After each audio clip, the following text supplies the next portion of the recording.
மீனா இங்கே வெளியே இருக்கும்போது முத்துவும் வெளியே இருக்கும்போது முத்துவுக்கு ஃபோன் வருது. ஃபோன் வந்ததுமே ஏதோ வந்துடுறேன் அப்படின்னு சொல்லிட்டு ஃபோனை வச்சிடுறாங்க. என்னங்க சவாரியான்னு சொல்லிட்டு கேட்க, ஆமாம் மீனா அப்படின்னு சொல்லும்போது, இப்போது 24 மணி நேரத்தில் 38 லட்ச ரூபாயை நம்மளால் ரெடி பண்ணி கொடுக்க முடியாதுல்ல அப்படின்னு அங்கே மீனா கேட்கும்போது, அதை பற்றி அப்புறம் பார்த்துக்கலாம் மீனா, நம்ம சவாரியை பார்ப்போம். நிச்சயமாக நமக்கு ஏதாவது கடவுள் ஒரு வகையில் வழி காட்டுவாருன்ற ஒரு நம்பிக்கையை மட்டும் வைப்போம். ஆனால் அந்த வீடு நம்ம கைவிட்டு போயிடாது அப்படின்றத மட்டும் என்னால் உறுதியாக நம்ப முடியுது, சொல்ல முடியுதுன்னு சொல்ல, இதை நீங்கள் உங்கள் வாயால் கேட்கும்போது எனக்கும் சந்தோஷமாக தான் இருக்குது. என்னதான் நாம அத்தைக்கும் மாமாவுக்கும் ஆறுதல் சொன்னாலும் கூட அவங்க மனசில் இருக்க வலி என்னன்னு என்னால் புரிஞ்சுக்க முடியுது. அந்த வலியை அடியோடு அகற்றணும் அப்படின்னா அந்த வீடு நம்ம பேருக்கு நம்ம கைக்கு திரும்ப வந்தே ஆகணுங்க அப்படின்னு சொல்ல, நிச்சயமாக மீனா அதுக்கான எந்த முயற்சியையும் நான் எடுக்க தயாராக தான் இருக்கேன். முதல்ல இந்த சவாரியை முடிச்சுட்டு வரேன் அப்படின்னு சொல்லிட்டு முத்து நேரம் கிளம்பி போகிறாங்க. மீனாவோ தன்னுடைய கடையில் நின்றுட்டு இருக்கும்போது, மீனா திரும்ப நம்ம வீட்டுக்கு போய் சேர்றதை பற்றி ஏதாவது யோசிச்சிங்களான்னு சொல்லிட்டு ஸ்ருதியும் ரவியும் வராங்க. இப்போ தான் அவர்கிட்ட அதை பற்றி பேசினேன். அவர் ரொம்ப நம்பிக்கையாக இருக்கார் ஸ்ருதி. எப்படியுமே அந்த வீட்டை நம்ம மீட்டலான்ற நம்பிக்கை அவருக்கு நிறையவே இருக்குன்னு சொல்ல, நல்லது தான் மீனா, சந்தோஷந்தான். ஆனால் எப்படி அப்படின்னாங்க ஸ்ருதி கேட்க, எனக்கு அது தெரியலை, ஆனால் சொல்லவும் தெரியலை. ஆனால் எனக்கும் ஏதோ ஒரு நம்பிக்கை இருக்குன்னு சொல்ல, அண்ணி நீங்களும் முத்துவும் நம்புறதே எனக்கு சந்தோஷமான விஷயந்தான். ஆனால் எத்தனை நாளைக்கு நாம் இப்படி கஷ்டப்பட்டுருக்க முடியும்? நேற்று நம்ம இந்த வீட்டை விட்டு வெளியே வந்துட்டோம். இன்னும் 2 நாளில் கோர்ட்டில் ஸ்டே ஆர்டர் வாங்க முடியாது. அதே நேரத்தில் அம்மா அப்பான்னு இவங்களை நினைக்கும் போது மனசுக்கு ரொம்ப கஷ்டமாகவும் வருத்தமாகவும் இருக்குது. எத்தனை நாளைக்கு இன்னும் வேறு ஒரு இடத்துல கொண்டு போய் இவங்களை நம்ம தங்க வச்சிட்ருக்க முடியும்? அப்போடைய மனசு என்ன பாடுபடும்னு எனக்கு தெரியுது அண்ணி அப்படின்னு சொல்ல, நானும் அதை தான் ரவி யோசிச்சுட்ருக்கேன். நிச்சயமாக இதுக்கு ஒரு வழி கிடைக்கும்னு நானும் நம்புறேன்னு சொல்லிட்டு இங்கே பேசிக்கிட்டு இருக்காங்க. இங்கேருந்து கிளம்பி போன முத்து நேராக தலைவரை தான் மீட் பண்ண போகிறாங்க. தலைவரை மீட் பண்ணிகிட்டு இருக்கும்போதே, எப்பாடி முத்து உன்னை கூப்பிட்டதே ஒரு முக்கியமான வேலை விஷயத்துக்காக தான் சொல்ல, சொல்லுங்கள் தலைவரே என்ன விஷயம்னு சொல்லி கேட்க, இங்கே பாரியா முத்து, இதில் பெட்டி நிறையா பணம் இருக்குது. நான் இந்த பணத்தை சொல்கிற இடத்துல கொண்டு போய் கொடுத்துட்டு வந்துடணும் அப்படின்னு சொல்ல, நீ நம்பிக்கையான ஆளுன்றதுக்காக தான், நீ பணத்துக்கு ஆசைப்பட மாட்டேன்றதுக்காக தான் ஒன்று நான் இந்த வேலைக்கு கூப்பிட்டேன்னு சொல்ல, சரிங்க தலைவரே, ஆனால் இந்த பணமெல்லாம் உண்மையான பணம் தானே அப்படின்னு சொல்ல, நீ பயப்படுற மாதிரி ஒன்றும் இல்லை, இது மக்களுக்கு போய் சேர வேண்டிய பணம் தான். இது எதிர்கட்சி ஆட்கள் மூலமாக நடந்துடக்கூடாது, நம்ம கட்சியில் இருக்கவங்க மூலமாக தான் இது நடக்கணும். நான் திரும்பவும் ஆட்சிக்கு வரணும், அதுக்காக தான் சொல்ல, இல்லை தலைவரே, பணம் கொடுத்து ஓட்டு வாங்குறது தப்பு இல்லையான்னு சொல்லி கேட்க, தப்பு தான்யா, ரொம்ப பெரிய தவறு தான். ஆனால் இதெல்லாம் மக்களுக்கே போய் சேர வேண்டிய பணம் தானே, அது நாம் எடுத்துக்கிறதான் தப்பு. மக்களுக்கு கொடுக்கறதுல தவறே இல்லை. பணத்தை வாங்கிக்கட்டும், ஓட்டு அவங்களுக்கு யாருக்கு போடணும் விருப்பம் இருக்கோ அவங்களுக்கு போடட்டும் அப்படின்னு சொல்லிடுறாங்க. இதை கேட்டவுடனே, நீங்கள் சொல்கிறதெல்லாம் சரிதான் தலைவரே, இப்படி தான் பல இடங்களில் நடந்துட்டுருக்கவும் செய்து, ஓட்டு போடுறது அவங்களுடைய குடி உரிமை, அதை நம்ம விலைக்கு வாங்க முடியாது. அதே நேரத்தில் பணமும் இந்த மாதிரி நேரத்தில் கஷ்டப்படுறவங்களுக்கு போய் சேர்ந்தாதான் உண்டு. இல்லைனா மற்ற நாட்களில் இந்த அரசாங்கம் மக்களை கண்டுக்காது அப்படின்னு சொல்லிட்டு முத்து என்ன பண்ணுறாங்கன்னு இந்த கடையில் கொடுத்துட்றேன் தலைவரேன்னு சொல்லிட்டு அங்கேருந்து முத்து கிளம்பி போகிறாங்க. முத்துவும் அங்கேருந்து கிளம்பி போனதுக்கு பிறகு, அதாவது அவங்களுக்கு என்னதான் பண கஷ்டம் இருந்தாலுமே அதுலேருந்து பணத்தை எடுத்து செலவு பண்ணணுன்ற ஒரு எண்ணம் இங்கே முத்துவுக்கு வரல. முத்துவும் அந்த பணத்தை நேரடியாக கொண்டு ஒப்படைக்கவும் செஞ்சிட்றாங்க. கொஞ்ச நேரத்தில் தலைவருக்கும் அதை பற்றின விஷயமும் போயிடுது. முத்துவை திரும்பவும் வந்துட்டு கூப்பிடுறாங்க. முத்து, நீ பெரிய ஒரு விஷயம் பண்ணியிருக்கப்பா. ஏன்னா உனக்கு தான் இங்கே இருக்க ரூட்டெல்லாம் தெரியும். போலீஸுடைய இது இல்லாமல் இந்த பணத்தை கொண்டு போய் சேர்த்ததுக்கு ரொம்ப நன்றிப்பா. இந்தாப்பா பிடிப்பா அப்படின்னு சொல்லிட்டு ஒரு 3000 பணத்தை எடுத்து கொடுக்குறாங்க. இல்லை தலைவரே, இன்றைக்கி நான் வண்டி ஓட்டினதுக்கு எவ்வளோ பணம் வருமோ அதை மட்டும் கொடுத்தா போதும்னு சொல்ல, அட பிடிப்பா அப்படின்னு சொல்லிட்டு தலைவர் இங்கே முத்து கையில் பணத்தை ஒப்படைச்சிட்றாரு. முத்துவும் அந்த பணத்தை வாங்கிக்கிறாங்க. ரொம்ப சந்தோஷப்படுறாங்க. சரிங்க தலைவரே, அப்போ நான் கிளம்புறேன்னு சொல்லிட்டு முத்து அங்கேருந்து கிளம்ப போகிற அந்த சமயத்தில் தான் இங்கே முத்து ஒரு அதிர்ச்சியான ஒரு விஷயத்த பார்க்குறாரு. உள்ளேந்து வரது யாருன்னு பார்த்தா அந்த ஃபினான்சியராக இருக்கு. சித்தப்பா இப்போ நான் கிளம்புறேன் அப்படின்னு சொல்லிட்டு வந்து நிற்கிறாங்க. சரியா அப்பா தம்பி, பார்த்து பத்திரமா கவனமாக போ. உன்னை அரசியலுக்கு வான்னு நானும் கூப்பிடுறேன். இனி எத்தனை காலத்துக்கு நான் இங்கே இருந்த அரசியலை பணியாற்றிக்கிட்டே இருக்க முடியும்? நானும் அரசியலுக்கு வான்னு நான் இவனை கூப்பிட்டுக்கிட்டே இருக்கேன், ஆனால் இவன் தான் வர்றதுக்கு தயாராகவே இல்லைன்னு சொல்லி அங்கே அந்த தலைவரும் கூட இருக்க கட்சிக்காரவங்களை பார்த்து சொல்லிட்டு இருக்கேன். என்னால் இப்போ வர முடியாது சித்தப்பா, எனக்கு அரசியல்லாம் எனக்கு அதில் விருப்பமே இல்லை, எனக்கு இந்த ஃபினான்ஸ் தொழிலே போதும் அப்படின்னு சொல்ல, இன்னும் எத்தனை நாள் தான் அந்த ஃபினான்ஸ் தொழிலே கட்டிட்டு அழ போகிறேன்னு தெரியல அப்படின்னு சொல்லிட்டு இருக்கும் போதே முத்து பக்கத்தில் வராங்க. முத்துவை பார்த்த ஃபினான்ஸியரோ ரொம்ப அதிர்ச்சியில் இருக்க, என்ன விஷயமா பார்த்துட்டு போகலான்னு வந்த? என்ன எப்படியாவது உன் வீட்டை மீட்கணுன்றதுக்காக எங்கள் சித்தப்பா காலில் வந்து விழலான்னு வந்துட்டியா? இவர் இந்த ஊருக்கு தலைவராக இருந்தாலும் இவர் யார் தெரியுமா? முதல்ல என்னோட சித்தப்பா அப்படின்னு சொல்ல, இதை கேட்ட உடனேயே இங்கே முத்து அப்படியே ஷாக் ஆகுறாங்க. என்னப்பா முத்து, உனக்கு இவனை ஏற்கனவே தெரியுமா அப்படின்னு சொல்ல, என் அண்ணன் பையன்தான். என் அண்ணன் ஒரு ஆக்சிடெண்ட்டில் இறந்துட்டாரு. அதுக்கப்புறமா இவனை நான் தான் என் கூடவே இருந்து வச்சு பார்த்துக்கவும் செய்கிறேன். எனக்கும் வேறு பசங்க இல்லையா? அடுத்து இவனை நான் அரசியல் வாரிசாக்கலான்னு பார்த்தா அவன் இந்த அரசியலுக்கே வரமாட்டேன்னு சொல்லிட்டு நிற்கிறான். ஆனால் அவனுக்கு பிடிச்ச வேலையை பார்த்துட்ருக்காப்பா. எனக்கு அதுவே போதும் அப்படின்னு சொல்லிட்டு இருக்காங்க. என்ன சித்தப்பா, உங்களுக்கு இவனை ஏற்கனவே தெரியுமா? இந்த முத்துவோடைய குடும்பம்னு எல்லாரும் என்கிட்ட கடன் வாங்கியிருக்காங்க. 38 லட்ச ரூபா. அந்த வீட்டுக்கு இப்போ தான் நான் நோட்டீஸ் அனுப்பியிருக்கேன் அப்படின்னு சொல்ல, என்னையா சொல்கிறேன் அப்படின்னு அதிர்ச்சியில் அவங்க சித்தப்பா கேட்குறாங்க. தலைவர் கேட்ட உடனே அட ஆமாம் சித்தப்பான்னு சொல்லும்போது அதுக்கு அங்கே நின்றுட்டுருக்க முத்தும், தலைவரே எங்கள் வீட்டில் என் அண்ணன் மனோஜ்னு ஒருத்தர் இருக்கால, அவனால தான் என் குடும்பமே இப்போ இவ்வளோ பெரிய கஷ்டத்தை அனுபவிச்சுட்ருக்கேன். 38 லட்ச ரூபாயை 24 மணி நேரத்தில் எப்படி எங்களால் திருப்பி கொடுக்க முடியும்? இங்கே வக்கீல் மூலமாக நோட்டீஸ் அனுப்பியிருக்காரு. 2 நாள் கோர்ட்டு லீவு வேற, எங்களால் ஸ்டே வாங்கவும் முடியலை. வீட்டில் இருக்க எல்லாருமே ரொம்ப மனக்கவலையிலையும் இருக்காங்க. அது மட்டுமா இப்போது அந்த வீட்டை விட்டு வெளியேயும் வந்தாச்சு அப்படின்னு சொல்ல, இதை கேட்ட உடனே ரொம்ப அதிர்ச்சியில் எங்கள் தலைவர் வந்துட்டு பார்க்கவும் செய்கிறாங்க.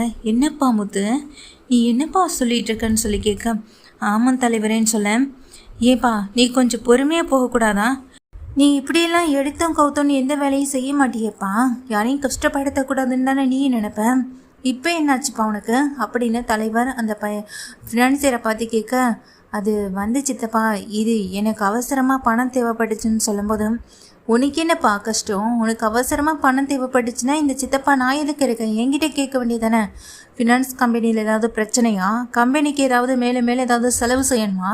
எதுவாக இருந்தாலும் நீ என்கிட்ட தானே கேட்கணும். அதை விட்டுட்டு இப்படி ஒருத்தவங்களை ரொம்ப கஷ்டப்படுத்துறது ரொம்ப தவறு இல்லையாப்பா அப்படின்னு சொல்ல, அதுவும் முத்து தம்பி யார்? இந்த முத்து தம்பியால் தான் நான் எலெக்ஷனில் பல இடங்களில் நின்று ஜெயிக்கிங் காரணம். அது மாதிரி தெரியுமாப்பா உனக்கு? தலைவருக்காக அவன் பண்ணியிருக்க விஷயங்கள்ல நிறையவே இருக்குது. இங்கே அவனும் அவனை மனைவியும் சேர்ந்து எனக்காக 500 மாலைகள்லாம் கட்டி கொடுத்துருக்காங்க. அது போக மட்டும் இல்லாமல் நிறைய விஷயங்களில் இந்த முத்து தம்பியால் எனக்கு உதவியும் செய்யப்பட்டிருக்கேன். அந்த முத்து தம்பிக்கு ஒரு கஷ்டம்னா நான் இப்போ உதவி செய்ய முடியாமல் இருக்கிறதா ரொம்ப பெரிய தவறு. ஏப்பா முத்து, உனக்கு அவ்வளோ பண தேவைகள் இருந்தும் உங்ககிட்ட நான் பணத்தை கொடுக்கும்போது எப்படிப்பா முத்து அதுலேருந்து 1 ரூபா கூட எடுத்து செலவு பண்ணக்கூடாதுன்னு மொத்த பணத்தையும் பத்திரமா கொண்டு போய் சேர்த்தேன். இதுவே உன் இடத்துல வேறு யாராவது இருந்திருந்தாங்கன்னா வீட்டை மீட்கணும் அப்படின்றதுக்காக அதை விட அதிக பணத்தையே எடுத்திருப்பாங்க. தப்பான ஒரு வழியையும் அவங்க ஏற்படுத்தியிருப்பாங்க. ஆனால் நீ அப்படி எதையுமே செய்யலை. நான் நினைக்கும் போது உண்மையிலே எனக்கு பெருமையாகவும் சந்தோஷமாகவும் தாயா இருக்குது அப்படின்னு அந்த ஃபினான்சியரை முன்னாடியே வச்சுக்கிட்டு இங்கே தலைவர் முத்துவை பாராட்ட, சித்தப்பா என்ன நீங்கள் அப்படின்னு சொல்ல, பல்லான்னு ஒரு அறை அந்த ஃபினான்சியர் கன்னத்தில் விழுது. உன்னை அந்த தொழிலை விட்டு வர சொல்கிறதுக்கு காரணமே இந்த ஏரியாவில் ஒரு ரவுடி பொம்பளை, அதான் அந்த சிந்தாமணி கூட சேர்ந்து செய்கிற நீ வேலைகள் தான் எனக்கு பிடிக்கலன்னு சொல்லிட்டு இருந்தேன். என் அண்ணன் மேலே வச்சுருக்க மரியாதையும் உன் மேலே வச்சுருக்க பாசமும் தான் என்னை அப்பப்போ தடுத்துட்ருக்கு. இது வரைக்கும் உன்னை கை நீட்டி அடித்ததில்ல. அந்த சிந்தாமணி கூட சேர்ந்துக்கிட்டு தேவையில்லாத வேலைகளெல்லாம் பார்த்துக்கிட்டு இருக்கன்னு ஆட்கள் மூலமாக எனக்கு ஏற்கனவே தகவல் வந்துச்சு. இதை பற்றி இப்போதைக்கு கேட்க வேண்டான்னு பொறுமையாக இருந்தேன். ஆனால் என்னுடைய கட்சி எனக்கு ரொம்ப வேண்டப்பட்ட தம்பியோடைய வீட்டிலேயே நீ கை வைக்கிறேன்னு தெரியும் போதும் எப்படி என்னால் அமைதியாக இருக்க முடியும்னு சொல்லிட்டு தலைவர் திட்டுறாங்க. யோ, உள்ளே இருக்க பணத்தை கொண்டு வாயா அப்படின்னு சொல்ல, உனக்கு அவசரமாக பணம் தானே தேவைப்பட்டுச்சு, இதை முத்து தம்பி பதிலாக முத்து தம்பியை கொடுத்த மாதிரி உன் கையில் இப்போ நான் ஒப்படைக்கிறேன் அப்படின்னு சொல்லி ஃபினான்சியர் கையில் இந்த பணத்தை ஒப்படைக்கிறாங்க. இப்போ உன் ஃபினான்ஸ் கம்பெனிக்கு என்ன கஷ்டம்னு சொல்லிட்டு இருந்தியோ அந்த கஷ்டத்தை சரி பண்ணுறதுக்கு பணமும் கிடச்சிருச்சு. அதுவும் முத்து தம்பிக்கு நான் இந்த பணத்தை கொடுத்து உனக்கு கொடுக்க வச்சுருக்கேன். ஸோ அதனால் நீ அடுத்து என்ன பண்ணணும்னு உனக்கு தெரியும்ல, இப்போவே என் கண்ணு முன்னாடியே ரிசிப்ட் எழுது அப்படின்னு சொல்ல, சித்தப்பா அது வந்து அப்படின்னு தயங்கி நிற்கிறாங்க. எழுத பொறியா இல்லையான்னு ஒரு அதட்டுறாங்க தலைவரும். உடனே அந்த ஃபினான்சியரும் ஒரு ரெசிப்டை எழுதி மொத்த பணமும் செட்டில் பண்ணியாச்சுன்னு சொல்லிட்டு ஒரு ரெசிப்டை கையில் கொடுக்குறாங்க. இந்தாப்பா முத்து அப்படின்னு கொடுக்க, இல்லை தலைவரே, இத்தனை லட்ச ரூபாயை நான் எப்படி கொடுக்க முடியும் உங்களுக்கு அப்படின்னு சொல்ல, இல்லைப்பா முத்து, உன்னுடைய நேர்மையான வேலைக்கு முன்னாடி இதெல்லாம் ஒரு பெரிய விஷயமே இல்லை. இந்த 38 லட்ச ரூபா பணத்தை நான் உடனடியாக கேட்க மாட்டேன். உனக்கு எப்போ கொடுக்கணும்னு தோணுதோ, இல்லை நீ அதை தவணை முறையில் எப்போ வேணாலும் என்கிட்ட கொண்டு வந்து கொடுக்கலாம். அதனால் நான் உன்னை எப்போதும் உன் வீட்டுக்கு முன்னாடி வந்து நின்று கடனை கேட்டு டார்ச்சர் பண்ண மாட்டேன். இதை நான் உனக்கு கடனாகவே கொடுக்கல, ஆனாலும் நீ அதை ஏற்றுக்க மாட்டேன்னு தெரியும். அதுவும் இல்லாமல் ஏதோ ஃபினான்ஸ் கம்பெனிக்காக தானே இவன் பணத்தை உங்ககிட்ட கேட்டதா சொன்னா, அந்த பணத்தை நானே கொடுத்ததா இருக்கட்டும் அவனுக்கு அப்படின்னு சொல்லிடுறாங்க. இந்தாப்பா, இனிமேல் உனக்கு எந்த பிரச்சனையும் இல்லை. அப்புறம் வக்கீல் மூலமாக அந்த நோட்டீஸையும் வாபஸ் வாங்க வச்சிடறேன். நீ அந்த வீடு உன்னோடது, உன் குடும்பத்துக்காகனது வீடு. நீ சந்தோஷமாக இருப்பா முத்து அப்படின்னு சொல்லி அங்கே அந்த ஃபினான்ஸியர் சொல்ல, இது கேட்ட உடனே முத்துவும் ரொம்ப சந்தோஷப்படுறாங்க. அவர் காலில் விழுந்து ஆசீர்வாதம் வாங்குறாங்க. சந்தோஷத்தில் என்ன பண்ணுறதுன்னு முத்துவுக்கு தெரியல. அப்போ முத்து அந்த ஃபினான்சியரை பார்த்து சொல்கிறாங்க, உங்கள் ஃபேமிலியை பார்க்குறப்போ உண்மையே சொல்லப்போனால் இந்த மாதிரி எந்த ஃபேமிலியும் யாருக்கும் அமையாது, ஆனால் உனக்கு அமைஞ்சிருக்கு. அதை நீ கெடுத்துக்காத. சிந்தாமணியால் உன்னுடைய வாழ்க்கை கெட்டக்கூடாதுன்றதுக்காக தான் பேசுகிறேன். இந்த சிந்தாமணியால் எத்தனை குடும்பம் கஷ்டப்பட்டிருக்குன்னு நீ நேரில் போய் பார்த்து தெரிஞ்சுக்கிட்டா மட்டும்தான் முடியும்னு சொல்லும்போது உடனே அந்த ஃபினான்சியரை பார்த்துட்ருக்க அந்த தலைவர் உடனே, நீ இவனை கூடவே கூட்டிகிட்டு போப்பா, நான் என்ன சொன்னாலும் இவனுக்கு புரியாது, நீ அவனை கண்ணு முன்னாடி கொண்டு போய் காட்டு அப்படின்னு சொல்லிடுறாங்க. முத்து அந்த ஃபினான்சியரை தன்னுடைய வண்டியில் கஷ்டப்பட்டு தான் அழைச்சிட்டு போகிறாங்க. ஏன்னா அவர் தான் வர முடியாதுன்னு சொல்லிடுவார். சித்தப்பாவுக்கு தான் அவர் ஏறி அந்த வண்டியில் உட்காரவும் செய்கிறாரு. முத்து அவரை கூட்டிகிட்டு அங்கேருந்து கிளம்புறாங்க. இங்கேருந்து கிளம்பின முத்து அங்கே அந்த சிந்தாமணியால் பாதிக்கப்பட்ட குடும்பங்கள் எல்லாத்தையுமே சந்திக்கிறாங்க. அவங்க வீடு எப்படி இருக்கவங்க, இடம் எப்படி இருக்கவங்க, இதனால் எவ்வளோ கஷ்டப்பட்டிருக்காங்க. இதனால் வரைக்கும் வட்டிக்கு அதிகமாக, அதாவது முதலை விட அதிகமான வட்டிகளில் தான் அவங்க செலுத்தியிருக்காங்க. வட்டிக்கு மேலே வட்டியை போட்டு அவங்க குடும்பத்தை எந்த அளவுக்கு வறுத்து எடுத்திருக்காங்க. அதனால் அவங்க உடம்பு மனசு இவ்வளோ காயப்பட்டிருக்கும், கஷ்டப்பட்டிருக்குன்னு அவங்க இருக்கிற வாழ்கிற இடத்த பார்த்தாலே உன்னால் புரிஞ்சுக்க முடியும்னு சொல்லிட்டு தான் அந்த ஃபினான்சியரை கூட்டிகிட்டு போய் காட்டவும் செய்ய அந்த ஃபினான்சியரே கொஞ்சம் வருத்தத்தோடு தான் பார்க்குறாங்க. ஏன்னா அத்தனை பேருமே ரொம்ப மெலிஞ்சு ரொம்ப கஷ்டத்தோட, பசங்கள்லாம் பார்க்குறதுக்கு சாப்பாடே இல்லாமல் கஷ்டப்பட்ட மாதிரி இருக்காங்க. பார்த்து அவருக்கே மனசுக்கு ஓரளவுக்கு வருத்தமாக தான் இருக்குது. தான் அப்பா தான் கூட இருந்த வரைக்கும் மற்றவங்களை காயப்படுத்தக்கூடாது, கஷ்டப்படுத்தக்கூடாதுன்னு சொல்லி வளர்த்தவர் இன்றைக்கி நான் அதே வேலையை தான் பார்த்துக்கிட்டு இருக்கேன்னு நினச்சி ரொம்பவே கஷ்டத்தோடு நின்றுட்டுருக்காரு. இப்போ அது அவனுக்கு புரியும்னு நினைக்கிறேன். எப்போதுமே ஏசி ரூமில் உட்காந்து வேலை பார்த்து மற்றவங்க பணத்தில் வாழ்ந்துட்டுருக்க உனக்கு இதெல்லாம் ஒரு பெரிய விஷயமா இருக்குமா என்னன்னு கேட்டால் எனக்கு தெரியல. ஆனால் நீ இதை புரிஞ்சுப்பன்னு நான் முழுசாக நம்புகிறேன். அந்த சிந்தாமணி கூட நீ சேர்ந்து உன் வாழ்க்கையை நீ கெடுத்துக்காத. அந்த சிந்தாமணி தேவைன்னா உன்னையும் சிக்கலில் சிக்க வச்சுட்டு போயிட்டே இருப்பா. இப்போவே உன் கண்ணு முன்னாடி அதை நிரூபிக்கட்டுமான்னு முத்து கேட்குறாங்க. என்னங்க பண்ண போகிறீங்கன்னு மீனா கேட்க, மீனா நீயே இப்போ ஃபோன் பண்ணு அப்படின்னு சொல்ல, சரி நான் சொன்ன மாதிரி பேசு அப்படின்னு சொல்லிடுறாங்க. மீனா சிந்தாமணிக்கு கால் பண்ணுறாங்க. சிந்தாமணி உன்னை கால் அட்டன் பண்ண, என்ன மீனா உன் மொத்த குடும்பமும் வீட்டை விட்டு வெளியாகிட்டீங்க போல், கண்கொள்ளா காட்சியை பார்க்க தானே நான் காத்து கிடந்தேன். அந்த வீடும் இடமும் எனக்கே வரப்போகுது. நான் எவ்வளோ சந்தோஷமாக இருக்கேன் தெரியுமா. உங்ககிட்ட சொன்னது போல் அந்த வீட்டை நான் என் பேருக்கு தான் மாற்றி எழுத போகிறேன். அதுவும் கண்ணு முன்னாடியே நடக்கும். இப்போது இந்த வீடு இடம்னு எல்லாமே உங்கள் கைவிட்டு போன மாதிரி ஒரு நாள் நீ சங்க எலெக்ஷனில் அந்த தலைவி பதவியை விட்டு விலக தான் போகிறேன். அந்த தலைவி பதவியும் திரும்ப எனக்கு தான் கிடைக்க போகுது மீனா அப்படின்னு சொல்கிறாங்க. சிந்தாமணியும் இங்கே மீனா கிட்ட, நான் உங்ககிட்ட ஒரு முக்கியமான விஷயத்தை பற்றி பேசணுன்னு தான் ஃபோன் பண்ணேன்னு சொல்ல, என்ன விஷயத்தை பற்றி அப்படின்னு சொல்லி கேட்க, ஃபினான்சியர் எங்களுக்கு சப்போர்ட்டாக நிற்கிறேன்னு சொல்லிட்டாரு. அவரை பார்த்து பேசி அவர் மனசை மாற்றிட்டோம். இனி நீ நினைக்கிறது எதுவுமே நடக்காதுன்னு சொல்கிறதுக்கு தான் உனக்கு நான் ஃபோன் பண்ணேன். அவர் எங்கள் நோட்டீஸை கூட வாபஸ் வாங்கிட்டாரு. நீ வேணா வக்கீலுக்கு ஃபோன் பண்ணி விஷயத்தை கேட்டு தெரிஞ்சுக்கோ அப்படின்னு சொல்லிட்டு இருக்க. உடனே தாலிகிட்ட சொல்லி வக்கீலுக்கு கால் பண்ணி விஷயத்தை கேட்க சொல்கிறாங்க. மீனா இங்கே சிந்தாமணிக்கிட்ட லைனில் பேசிக்கிட்டு இருக்கும் போதே ஆமான்னு அவனும் அங்கே நின்று தலையாட்ட சிந்தாமணி அப்படியே கோபத்தில் கொந்தளிக்கிறாங்க. அந்த ஃபினான்சியர் எனக்கு துரோகம் பண்ணிட்டால, அவனை சும்மா விட மாட்டேன். அவனையும் அவன் ஃபினான்ஸ் கம்பெனி என்ன பண்ணுறேன்னு பாரு. எனக்கு துரோகம் பண்ண அவனை நிச்சயமாக நான் சும்மா விட மாட்டேன் அப்படின்னு சொல்கிறாங்க. என்ன பண்ணுவேன்னு சொல்லி கேட்க, என்ன பண்ணுவேனா, இந்த மாதிரியெல்லாம் அவன் எனக்கு எதிராக திரும்பினா அவனே சாய்க்கிறதுக்கு தானே நான் ஏற்பாடு பண்ணியிருக்கேன். முக்கியமாக அவன் எனக்கு எதிராக மாறினான்னா அவனுக்கு எதிராக நான் மாறவும் தயாராக தான் இருக்கேன். ஏற்கனவே அவனை பார்த்து பேசினதுலேருந்து அவன் கம்பெனிக்கு போனதுலேருந்து அவன் பேசினது எல்லாமே தனியாக என்கிட்ட ரெக்கார்ட் ஆகிருக்கு. அது மட்டும் இல்லை, அவன் தனியாக என்னை வந்து பார்த்து பேசினதுலேருந்து பணம் வந்துட்டு 2 பேருமே ஷேர் பண்ணிக்கிட்டதுலேருந்து டோட்டல் எவிடன்ஸ் என் கையில் இருக்கேன். அவன் எனக்கு எதிராக மாறினான்னா அவனுக்கு எதிராக நான் மாறவும் தயங்கவே மாட்டேன். ஆளை அடியோட போடவும் நான் தயங்க மாட்டேன்னு சொல்கிறாங்க.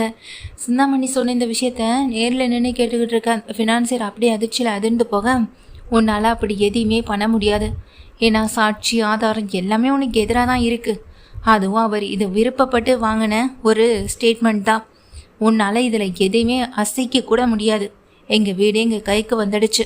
ஏன்னா மொத்த பணத்தையும் கொடுத்து நாங்கள் அந்த இடத்த திரும்ப வீட்டை வாங்கிட்டோம்.